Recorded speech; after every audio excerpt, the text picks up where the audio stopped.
semuanya, kembali lagi bersama kita di channel Tekan TV.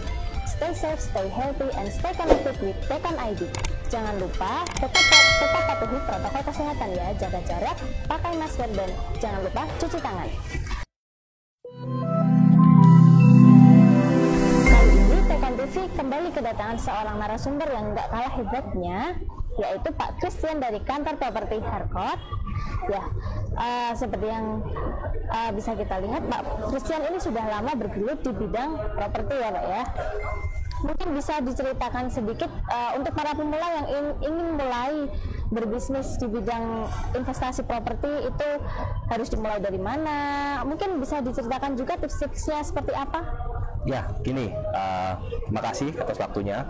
Mungkin satu hal ya, sebelum kita jauh berjalan ke depan, kita pengen itu banyak sekali mungkin kita perhatikan juga faktor-faktor pendorong. Jadi dari kita tuh biasanya kan faktor pendorongnya kan kita mungkin pasti manusia kan ingin mempunyai penghasilan yang bertumbuh ya. Jadi kita pengen bertumbuh dan dengan baik, makanya kita harus menginvestasikan penghasilan kita.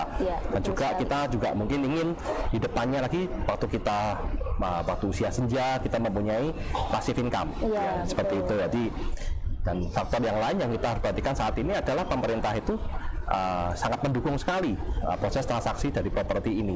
Jadi dipermudah sekali sekarang ya, jadi bunganya yang begitu rendah dengan dukungan dari banyak kayak seperti pemerintah memberikan prosesnya lebih tidak rumit ya seperti itu. Dan satu hal yang perlu digarisbawahi bahwa properti ini adalah sebuah bisnis yang dimana itu menjadi sebuah kebutuhan primer.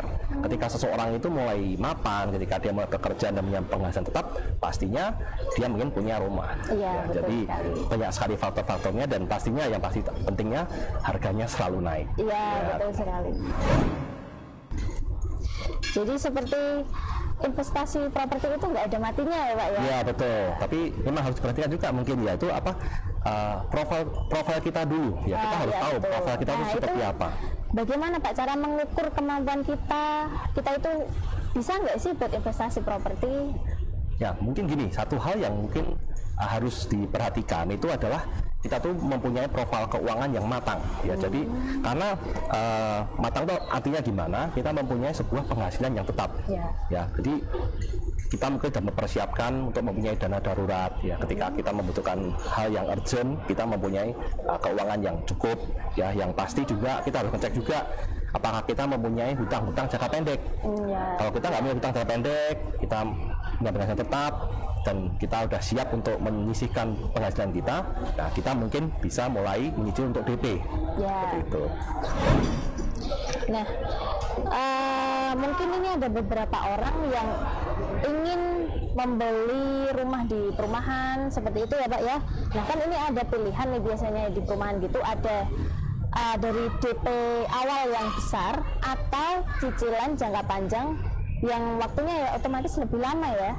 Nah itu kira-kira kita harus pilih yang mana ini, Pak? Oke, jadi mungkin sekilas saja sebelum kita ngomongin itu pertanyaan sangat klasik sekali. Tapi sebenarnya kita tuh DP besar di depan atau kita DP-nya kecil tapi cicilannya panjang gitu ya. Tapi sebelum kita ngomong itu kita harus bisa juga mengukur ya diri kita dulu nomor satu. Jadi asumsi aja kita saat ini gaji UMR misalnya ya. Kita mau membeli rumah, asumsi aja mau beli rumah saat ini kan ada sekitar 250 juta. Ya, kalau kita asumsi DP kita harus DP sekitar 20%, berarti kan kita mesti punya uang 50 juta. Ya, kita mesti punya planning dulu dari situ. Oh, 50 juta gimana cara dapatnya saya? Oke, kita mulai mikir, kita mau cicilnya dalam 2-3 tahun. Buat nyicil buat DP. Kenapa kok 2-3 tahun? Karena properti itu biasanya kan harga pasti naik. Cuma kalau 1 tahun, 2 tahun, 3 tahun maksimal naiknya masih belum banyak biasanya. Jadi kalau kita udah ngincer harga yang 250, kita nggak mulai ngumpulin uang sekarang, kita target ngumpulin 5 tahun harga udah naik. Iya, udah beda lagi.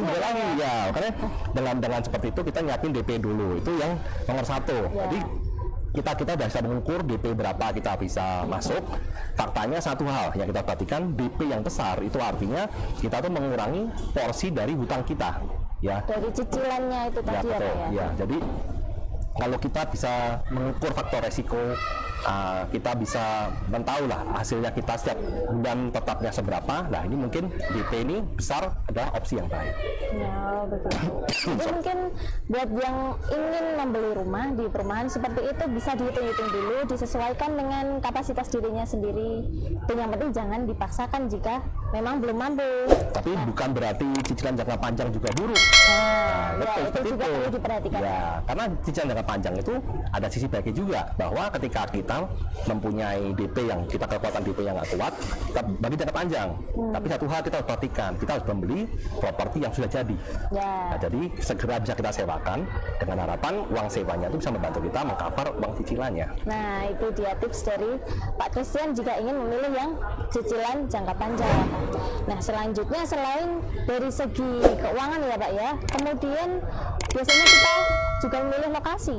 Nah, ini seperti apa lokasi yang harus kita pilih seperti itu Pak? Ya pastinya satu hal ya, kalau kita membeli sebuah properti itu kita harus bisa memilih lokasi yang strategis. Itu jawaban yang paling standar. Tapi kita harus ketahui, maksudnya lokasi strategis itu seperti apa sih? Ya, yang pertama adalah kita harus mengetahui tempat itu sedang berkembang. Kalau kita membeli properti yang lokasinya itu sudah tidak berkembang, ya kemungkinan untuk naik kemudian hari itu agak lebih sedikit, gitu ya. Terus juga yang pastikan juga ketika kita membeli, kita juga memperhatikan faktor infrastruktur, jalan, ya jadi akses jalan yang mudah, lingkungannya aman, apakah bebas banjir, gitu. Jadi penentuan lokasi kita memilih rumah pun juga cukup berpengaruh ya Pak ya.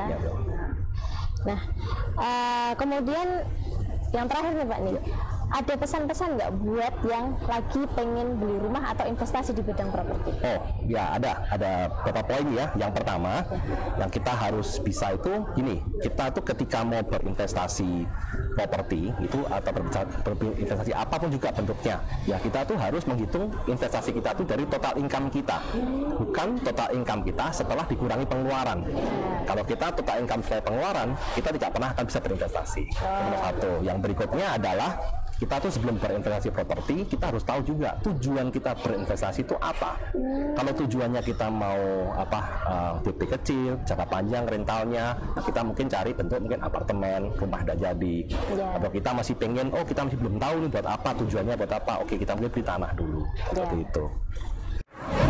Ya, jadi seperti itu tadi gambaran bagi orang-orang, bagi kalian yang ingin memulai bisnis di bidang properti atau yang ingin membeli rumah baru. Nah, seperti itu tadi tips-tips dari Pak Christian. Nah, terima kasih kepada Pak Christian atas waktunya. Sama-sama. Telah hadir di Tekan TV. Mungkin lain kali bisa hadir lagi ya Pak ya, memberikan informasi yang lebih bermanfaat kepada pemirsa Tekan TV. Kalau begitu, sekian dan sampai jumpa di pertemuan berikutnya.